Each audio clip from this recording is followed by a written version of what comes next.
안녕하세요. 과학 1등 정하쌤과 함께하는 재미있는 과학 이야기. 오늘도 주제 먼저 확인해 보도록 할 건데요. 오늘의 주제는 바닷물이 왜 짤까입니다. 자, 우리 친구들 혹시 우리나라 옛날 한옛날에 호랑이 담배 피던 시절에 뭐 이러면서 그런 애니메이션 같은 게 있었는데 배추도사 무도사 나오고 너무 오래된 일인가? 그럼 여러분은 은비까비 세대인가? 아니야, 은비까비도 한참 뒤겠지?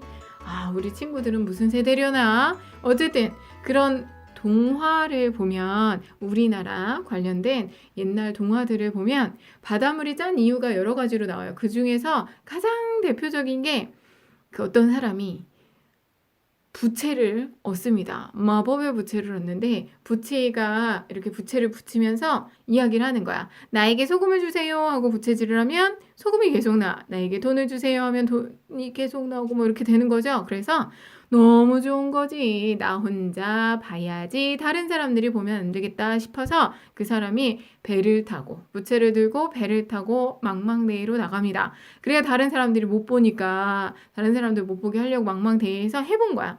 부채야 나에게 소금을 다. 근데 왜 하필이면 소금이죠? 금은 보화를 달라고 하면 안 되나? 옛날에는 소금이 금만큼 비쌌대요. 소금이라는 게 귀해서 소금을 다오라고 했던 거야. 그래서 소금을 다오하고 신났어. 오예, 소금이다. 소금이 이렇게 많다니 나는 이제 부자가 됐어 라고 좋아하다가 배에 소금이 가득 차서 어떻게든 가라앉아요. 근데 부채는 아직까지도 소금을 만든다. 뭐 어떤 동화에서는 부채 대신 뭐 맷돌을 돌리면서 소금을 주세요. 뭐 이런 식으로 해서 이런 게 대부분 나와 있는데, 진짜 바닷물이 짠 이유는 뭘까? 오늘 그 내용을 알아보도록 하겠습니다. 자, 그럼 지금부터 시작해 볼까요? 첫 번째 핵심. 염류를 먼저 알아보도록 할 건데요. 염류라고 하는 건 해수에 녹아있는 여러 가지 물질을 이야기하는데, 이 염류의 종류를 보면 염화나트륨, 염화마그네슘, 황산마그네슘, 황산칼슘, 황산칼륨, 기타 등등 이런 것들이 있습니다. 그 중에서 염화나트륨이요, 전체적으로 차지하는 비율이 제일 많아요. 이 염화나트륨이 그런데 소금의 주성분이에요. 얘 때문에 짠 거구나. 자, 여러분들 바닷물이 왜 짤까? 누구 때문에? 염화나트륨 때문이고요. 염화나트륨이 가장 많다 잊지 말고. 다음, 염화마그네슘은 씁쓸한 맛을 냅니다. 염화마그네슘이 두 번째로 많은 양을 차지하고 있는데 씁쓸한 맛을 내고요.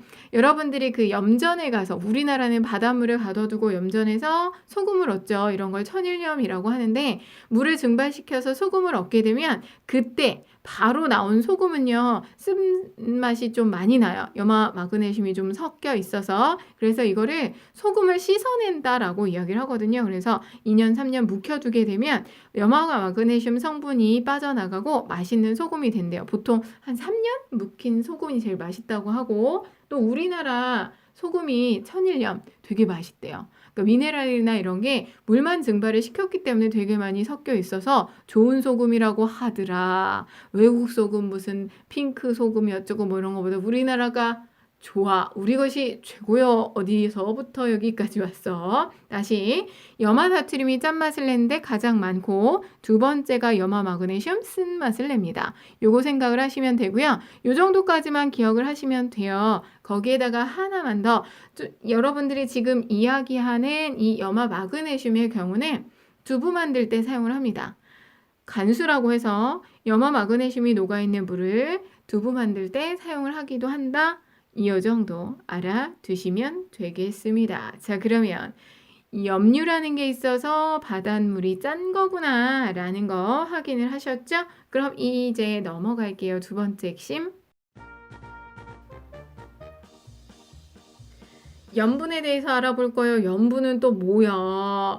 염분이란 정리 말씀드립니다. 잘 들어요. 해수 1kg 속에 녹아있는 염류의 총량을 그램수로 나타낸 걸 우리는 염분이라고 합니다. 자, 이러한 염분 계산을 할 수가 있는데요. 염분은 해수의 그램수 분의 염류의 양 그램수로 계산을 해서 곱하기 1000 하는 거예요. 얼마? 천. 다시 한번 염분은 쉽게 풀으면 염류의 양을 해수의 양으로 나눈 다음에 곱하기 1000을 해요. 근데 식을 이야기할 때는 염분은 해수의 양분의 염류의 양 곱하기 1000 이렇게 얘기를 하시면 되는데 곱하기 1000이죠.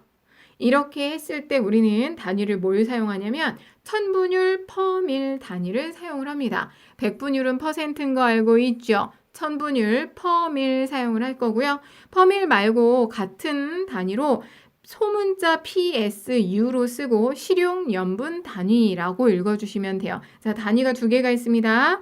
사실 선생님은 어렸을 때 퍼밀 단위만 배웠었거든요. 요즘에는 PSU 실용염분 단위도 사용을 하고요. 주로 PSU 실용염분 단위를 사용을 해요. 소문자로 쓴다는 거 잊지 마시고요. 자, 이러한 염분, 그러면 1kg 속에 얼만큼의 염류가 녹아있는지를 확인하는 건데 이러한 염분에 영향을 주는 요인이 뭐가 있을까? 기본적으로 여러분들이 이것만 잘 생각하시면 돼요. 물 안에, 바닷물 안에 몇 퍼센트만큼 녹아있느냐 퍼센트를 따지는 건데 기본적으로 바닷물에 물이 많이 추가가 되면 짜져요, 덜 짜져요? 물이 많이 추가되면 덜 짜지죠. 그리고 바닷물에서 물이 증발을 하거나 해서 빠져나가게 되면 아우 짜져. 그쵸? 짜져. 그러니까 뭔가 이상한 느낌이지? 진짜 맛이 짜진다고. 자, 그러면 염분에 영향을 주는 요인, 그것만 생각하면 쉽게 이해할 수 있습니다. 증발량과 강수량이 되게 영향을 많이 주겠죠. 증발량은 물이 증발하니까 증발하면서 짜지는 거고 비가 많이 와요. 강수량이 많아지면 덜 짜지는 거죠. 육지에서 흘러드는 물이 있는 곳은 물이 흘러 들어오니까 덜 짜지겠죠. 빙하가 녹는 곳, 빙하가 녹아서 물이 들어오니까 덜 짜지고 해수가 어는 곳, 해수가 얼어서 물이 줄어드니까 아우 짜져. 이렇게 되는 거죠. 자, 그러면 염분이 낮은 곳을 여러분들이 한번 생각을 해보신다면 염분이 낮은 곳은 염분이 낮다는 건 덜 짜다는 거죠. 증발량보다 강수량이 더 많은 바다예요. 증발량보다 강수량이 더 많아서 증발은 조금하고 물이 많이 들어오니까 덜 짜지죠. 강물이 유입되는 바다, 강물이 들어오는 바다 덜 짜지겠죠? 빙하가 녹아서 물이 유입됩니다. 덜 짜지겠죠. 반대로 염분이 높은 곳은 증발량보다 강수량이 적은 곳. 많이 증발하고 비는 조그마. 그러면 많이 증발하고 비는 조그마니까 아우 짜. 해수가 어는 바다는 물이 얼어서 바닷물에 있는 건 얼음으로 변하기 때문에 물의 양이 줄어들게 되고 아우 짜져. 이렇게 생각을 할 수가 있겠죠.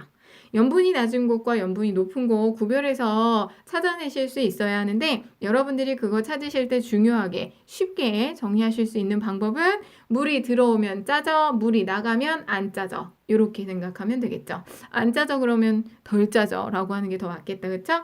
자, 이렇게 해서 염분에 영향을 주는 요인도 알아봤고요. 이런 염분은 여러 요인에 의해서 달라진다고 그랬죠. 그래서 염분 분포가 좀 다르게 나타납니다. 해역에 따라서 다르게 나타나는데 자, 여러분들 적도 지역은요. 저압대로 비가 되게 많이 내리는 지역이에요. 위도 0도인 적도 지역은 비가 많이 내려 물이 많이 들어오네 안 짜져 덜 짜지죠. 염분이 낮아요. 증발량보다 강수량이 어때요? 많아서 그런 거고요.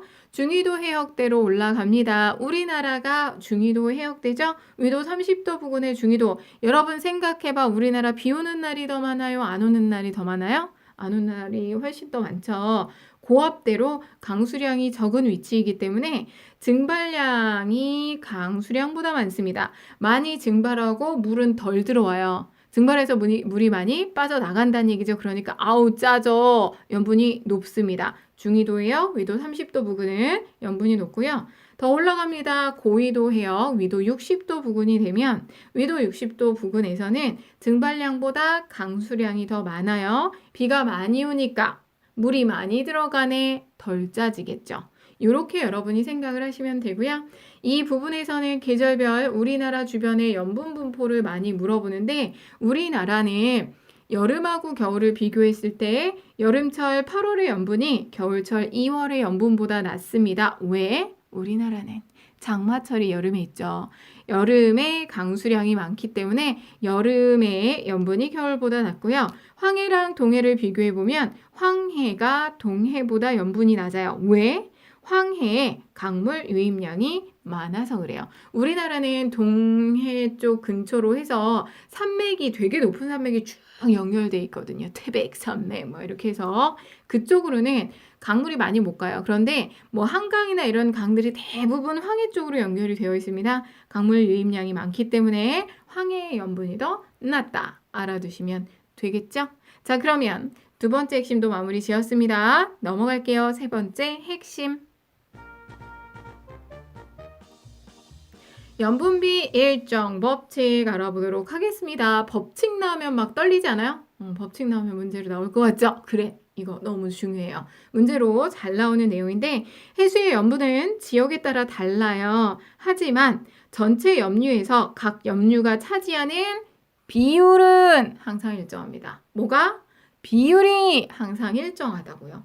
자, 비율이 일정하다 무슨 소리야? 선생님이 지금부터 음식을 하겠습니다. 라면을 끓일 거야. 내가 할 줄 아는 가장 최고의 음식이에요. 자, 그러면 선생님이 라면을 끓이기 위해서 물을 끓이고 스프를 넣었어요. 그 스프 안에는 소금도 있고 고춧가루도 있고 뭐 여러 가지 것들이 들어가 있겠죠? 뭐 예를 들어서 소금 2, 고춧가루 2 이렇게 1대1의 비율로 섞여 있는 상태라고 볼게요. 그런데 물을 올려놓고 쌤이 배 아파 이러면서 화장실 갔다 왔어요. 그랬더니 너무 오래 걸렸나 봐. 물이 많이 쫄았네.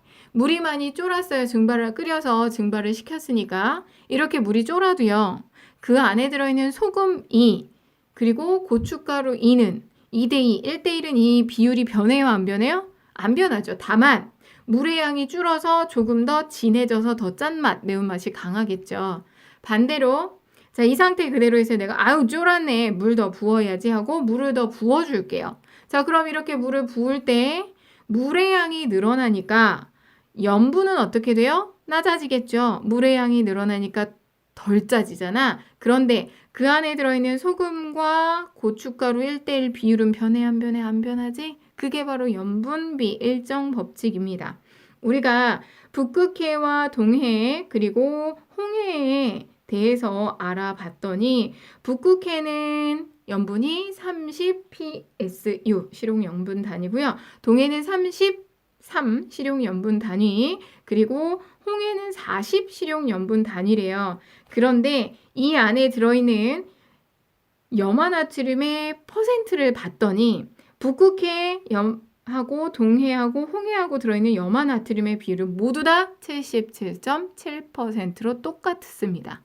기본적으로 북극해 30 실용 염분 단위라고 했으니까 30g만큼의 염류가 들어있겠죠. 그 중에서 염화나트륨이 23.3g이에요. 동해는 33 PSU 실용 염분 단위라고 했으니까 1000g 중에 33g이 염류겠죠. 그 중에 염화나트륨이 25.6g. 그램 수로는 다른 것 같은데 이걸 퍼센트로 해봤더니 똑같이 77.7% 비율은 일정합니다. 이게 바로 염분비 일정 법칙. 그래서 우리는요, 이 비율을 가지고 어느 한 부분을 X로 놓고 황해가 이런 비율을 가지고 있습니다. 그러면 동해는 어떤 비율이 되고 어떤 부분이 X로 되어 있을 때 여기는 몇 그램일까요? 물어보면 비례식으로 해서 내항해곱, 외항해곱 같다 라고 놓고 풀 수가 있겠죠. 염분비 일정 법칙 잘 기억하십시오. 염류가 차지하는 비율이 같아요. 그램 수가 같다는 게 아니라 뭐가 같다고? 비율이 같다라는 거 잊지 마시고요. 여기까지 오늘의 핵심 정리 이야기해봤습니다. 마지막으로 한 번 더 정리해 볼게요. 염류라고 하는 건 해수에 녹아있는 여러 가지 물질을 이야기한다고 그랬죠? 짠맛을 내는 염화나트륨이 가장 많고 쓴맛을 내는 염화마그네슘이 두 번째로 많다 기억하시고요. 염분은 해수의 양 분의 염류의 양 곱하기 1000 이때 양은 모두 그램수로 계산을 하는 거고요. 천분율입니다. 단위는 퍼밀 또는 소문자 PSU 실용 염분 단위로 여러분이 기억을 하시면 되고요. 염분에 영향을 주는 요인 기본적으로 이것만 기억하자. 물이 들어오면 덜 짜져. 물이 빠져나가면 짜져. 이렇게 생각하면 염분이 낮은 것과 높은 것 구별할 수 있다 그랬죠? 자, 그리고 염분 분포를 보면 적도 해역은 증발량보다 강수량이 많아서 염분이 낮고, 중위도 해역은 증발량보다 강수량이 적어서 염분이 높고, 고위도 해역은 증발량보다 강수량이 많아서 염분이 낮다. 이거를 그냥 외우는 게 아니라 이해를 하는 거예요. 아셨죠? 마지막으로 염분 필정 법칙 정리하셨습니다. 전체 염류에서 각 염류가 차지하는 비율은 항상 일정하다. 라면물에서 소금과 고춧가루 비율 변하지 않는 거 떠올리시면서 염분비 일정 법칙까지 정리 맞춰봤습니다. 지금까지 정아쌤의 과학 이야기 들어주셔서 감사하고요. 다음 시간에 다시 만날 거예요, 여러분. 안녕.